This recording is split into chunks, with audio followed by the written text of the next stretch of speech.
Hey, what's up? It's Jim, and today I'm going to talk about Christmas in Tattertown from 1988. Christmas in Tattertown has an interesting place in animation history as it is the first piece of original animation created for Nickelodeon. It's also directed and created by Ralph Bakshi, which kind of marks the end of his return to Saturday morning cartoons after starting out as an animator at Tattertown and then leaving and working on other productions, then becoming Ralph Bakshi with Fritz the Cat and everything. In the 80s, he came back with Mighty Mouse The New Adventures, which completely fell apart due to controversy, which is also why this is only a special. It was made as a pilot. Some people say this was never really going to work, even if Mighty Mouse had happened, as he was pitching constantly different cartoon shows. None of them worked out for multiple different networks other than Mighty Mouse.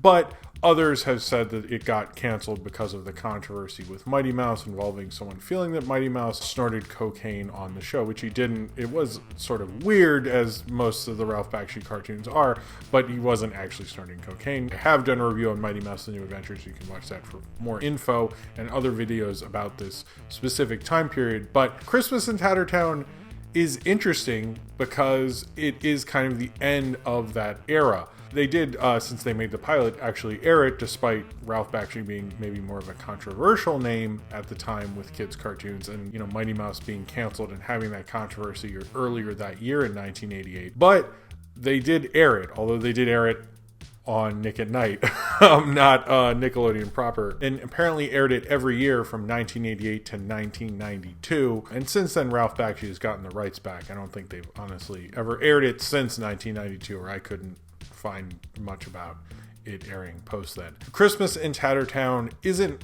really a great special.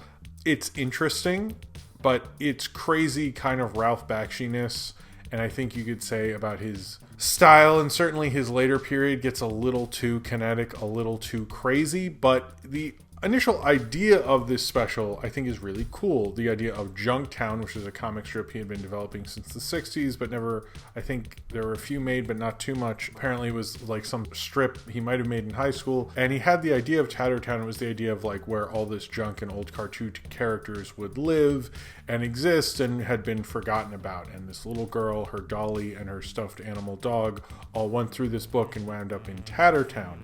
And the dog and the dolly suddenly had sentience. They came alive.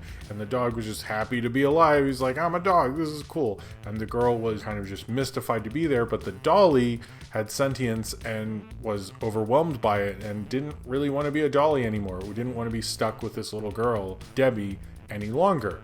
And that's actually a really interesting take if you look at everything from like Toy Story, for example, and most things about toys who have, a mind of their own. It's usually that they really respect their owners and they love their owners, and it's so great to have a kid and all this stuff. And I really think that's a cool way to take it.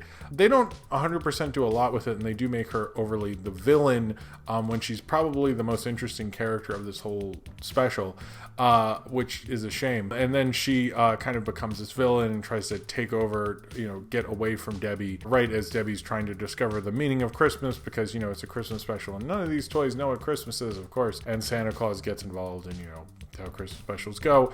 And she's eventually like forced to be, Debbie's dolly again, which is actually sort of dark. This special doesn't portray it as dark, but that's pretty sad, because she's basically owned by this other person despite having sentience, which is disturbing. And Bing Crosby's White Christmas is playing. They discover the true meaning of Christmas by destroying a new life form. Christmas in Tattertown, it's trying to harken back to classic animation. There was even, I noticed, a Flippy the Frog kind of joke in there where he's talking about like, I could have been as big as Mickey, but he had the whole organization behind him, and he's like crying in a bar to a character who looks like maybe it was supposed to be Oswald. I've heard in the early ideas that he wanted like cartoon characters been forgotten, and Oswald's brought up in that, so maybe that's like kind of an idea harkening back to that. There's certain like animation references, particularly with Fleischer and other things like that I do appreciate. Particularly the animation in the bar is probably the thing that Nickelodeon seemed to use in a lot of promos, but it's a really cool piece of animation, and the animation is actually really good. Having seen all of Mighty Mouse The New Adventures semi recently, I have to say the animation itself is better, but the storytelling is infinitely worse.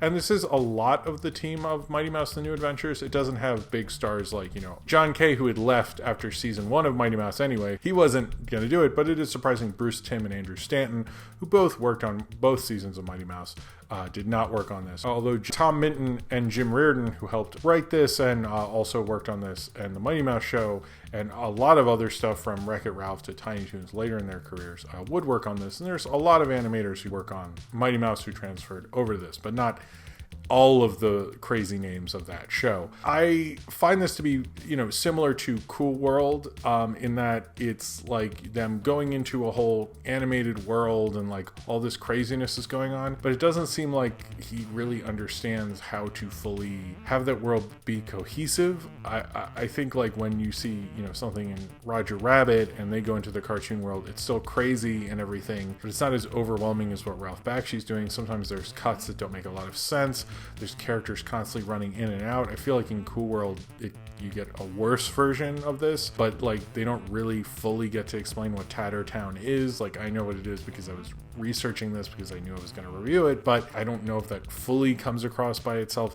I like the animation for Debbie and some of the character designs, and they even have to have Keith David narrate a lot of it as like this saxophone character, who Keith David's amazing. He's great in it, but it did sort of feel a little like a pilot that they had to kind of like string together to sort of make into something because Nickelodeon had spent too much on this thing. I mean, it is interesting that Ralph Bakshi would, obviously be kind of the mentor to John Kay, who would then create Ren and Stimpy for Nickelodeon, and some people act like there's some sort of a connection that made Ren and Stimpy happen. Maybe that's true. I don't seem to have an actual dialogue of that. Maybe John Kay said that in an interview that I'm missing, but that is sort of interesting that this is the sort of connection between Mighty Mouse and Nickelodeon and what Nickelodeon animation would wind up becoming. That is interesting, and this is a historically important piece of animation, which look at what future animated cartoons would be. Obviously the Spumco thing looms large over Nickelodeon. Even I think, you can see that influence even on SpongeBob. So certainly you can like trace this and show an influence of it, but it's not like really enjoyable to watch. I think of this might be in terms of storytelling, and the animation itself might be interesting, but in terms of using that animation to tell a story, this is rather poor from Ralph Bakshi, I have to say. It's not a very good special. It kind of gets brought up in the history of Christmas specials because of how noteworthy it is, but I don't think for anything other than that. And it really shouldn't be looked at anything other than that. It has potential, it definitely does, and I do think Junktown is a good concept, but it's executed very badly. And even like the Mighty Mouse stuff isn't weird but enjoyable. Maybe it's a little like rushed and haberdashery together, but like this feels like very like consciously made into its own weirdness. And I'm sure Nickelodeon was like, what do we even do with this? But we have this thing from like a notable director, and like now he's like in trouble because of this cocaine cartoon thing on Saturday morning. So what do we even do with this? Like I sort of think they like did the best they could. Like I mean, they did air it, they didn't just dump it, they aired it every year on Nick at Night. However, I watched a ton of Nickelodeon at the time, and I have like no memory of this whatsoever. So I don't think they advertised it very well, because if it was at the time when I was a kid, I definitely would have checked this out. And I watched a lot of Nick at Night, so I'm a little confused how I missed this one since it aired annually. Maybe I did and I like totally forgot it.